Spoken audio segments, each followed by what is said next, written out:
So itong apat na to, galing siya dito sa green water. So kailangan natin i-salt bath saka methane blue para medyo malinis-linis siya.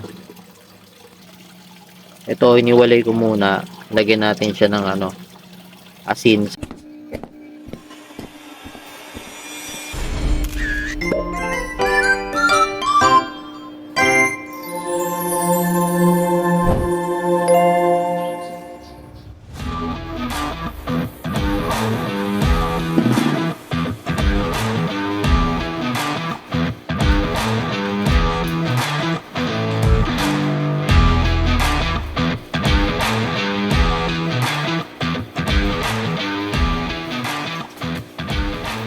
Good day, good morning po sa inyo lahat. Good morning mga boss, ma'am and sir. At ngayon, ang ganap natin ngayon at ito naman ay magwa-water change tayo. So, yung mga tank natin, yung 50 gallons linisin natin at saka yung ating 100 gallons, tatanggalin natin yung isin natin yung mga algae nila. So, kasi clear. Baga, gusto kong i-maintain na ngayon yung clear muna yung glass natin sa gilid, pero yung ilalim magiging siya, buuin natin yung algae. At tapos nakarang araw, para may nag-message at nag-comment sa atin, nangihingi ng isda, si Madam Melina. So meron naman tayo dito mga gustong ipaalaga, mga long tail. Yung iba kasi napamigay ko na yung iba, yung mga kapatid mo. May natitira tayong 4 na piraso. So, yung last man ko na video, yun yung mga hiniwalay natin na long tail na parang fancy goldfish natin na mahaba yung tail. Yun, medyo may kahabaan ng lakihan pag lumalaki. So, yun ang yung gusto nating ipa-adapt. So, ipakita natin. Tara, samahan niyo ako. Bali, itong ating 100 gallons, nalinisan ko na to kanina. So, natapos natin na din tayo maglinis at mag-is-is dito sa ating mga tanks. So, yan. Mapapansin nyo, ito to. Ilan na yung mga tira. Pero yung mga gilid, iniskis ko na yan, na sponge. Yan, clear na yan. Clear na, clear. So, ang tingnan na lang dito, kuskus para maganda. Kuskus. Yan. At dito naman, nalinis ko na rin to. Iniskis ko na rin po. At ginawasin na rin natin ang ating mga tubig. Ngayon, 4 to natira. So, i-clear ko muna yan. Ito ay puro babae. Ayan, yan, mga puro babae yan. Ito yung mga kukunin natin at ipapa-adapt natin kay Madam. Isa-isa natin kunin.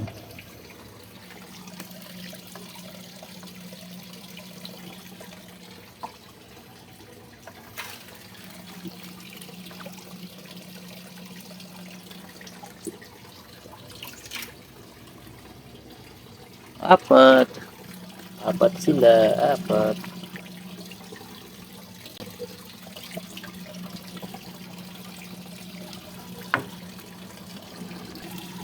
So itong 4 na to, galing siya dito sa green water. So kailangan natin i-salt bath saka methane blue para medyo malinis-linis siya. Ito iniwalay ko muna, lagyan natin siya ng asin saka salt bath para mas maganda yung niya, mga skin. Kasi wala kasi itong filtration baka meron dito mga naipon na mga parasite, kailangan natin na mawala yun.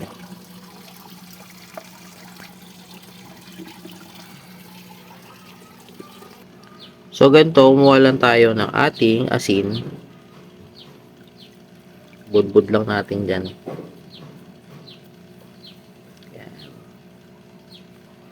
Tapos, methylene blue. Shake lang natin. Shake lang natin. Tapos, ay mag-drops tayo ng dalawa.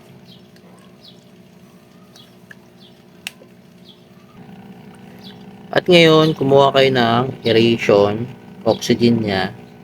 Tapos, i-mix nyo lang to, haluin nyo lang. Halo-halo mo lang para matunaw yung salt.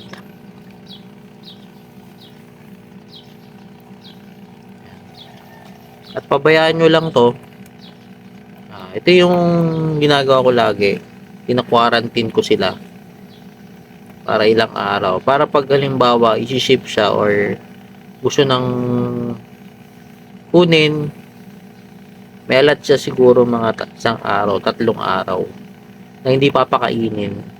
Para naman kapag dating doon sa kanila, malinis na yung kanilang isda.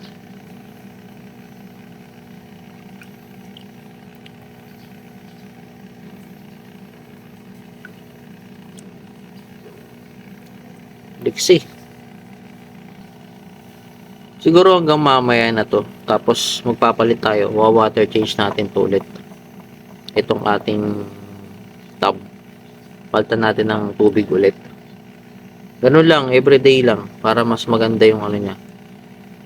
Kakalabasan ng ano. Pag-quarantine sa kanya. Check naman natin ang ating mga fry. Medyo may ano sila katawan no. Kita na yung mga katawan. Zoom natin para makita nyo. Ayan o. Nakikita na yung tail nila. Ayan, nakikita na yung mga tail.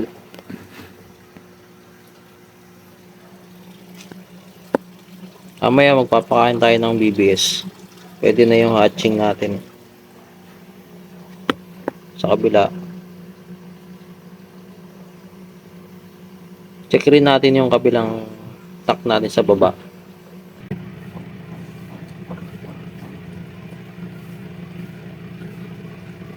Ayan.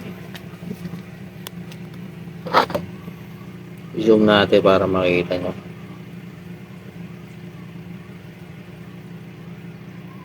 Oh, may katawan na rin eh. Okay na rin pala. Dito sa kabila. Oh, goods na rin. Goods na, goods. Ayan o. Ito yun. May katawan na o.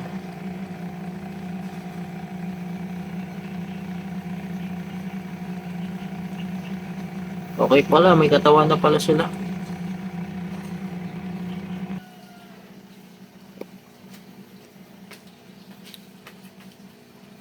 So, balik tayo. Yung mga na ano natin, mga bibis natin, medyo malaki-laki na ng konti. Huwag lang tayo magpapatigil ng pagkain. Kasi pag tigilan natin yan, medyo madidelay siya eh. Kailangan magpakain kayo araw-araw. Pakain na ng pakain. Makita nyo everyday, may resulta na agad yan. Saka konting tiyaga-tiyaga lang. Kasi pag ano, wala kang tiyaga sa pagiging pag-iisda, mahirapan ka magparami ng ano, ating mga inaalagaan. Pero naman talaga eh, kapag ano ka, nag-aalaga ka, nagiging breeder ka, kailangan mo talaga matyaga at saka magmasid. Everyday mo mati-check. Minsan may busy ka, kakalimutan mo, pero kailangan mo pa rin balikan para alam mo kung ano yung dapat mong baguhin at dapat mong ano gawin. So, yun lang muna sa araw na ito. Sa yung ating isda na quarantine nilang araw para maganda yung kalabasan. Para pag i-ano siya, i-ship siya kung saan man siya parte ng lugar. Halimbawa kukunin na siya yun sa mag-a-adapt. So, hindi siya magano na magbabawas yun sa kanilang lalagyan para maiwasan yung pagka-ammonia. So healthy pa rin pagdating doon sa kanila, healthy pa rin, parang agresibo, active. Active. Tapos para pala pakain, hindi sila lumaki. Dito kasi ano eh, medyo puno tayo, kulang tayo ng aeration. Tinanggal ko kasi yung oxygen dun. Na may paggagamitan ako sa 50 gallons. May gusto kong gawin dyan sa 50 gallons. So, yun na muna sa araw na ito. Maraming salamat sa panood. Paki-follow and share. At follow nyo pa rin ako sa susunod na video. At dito na lang. Peace out!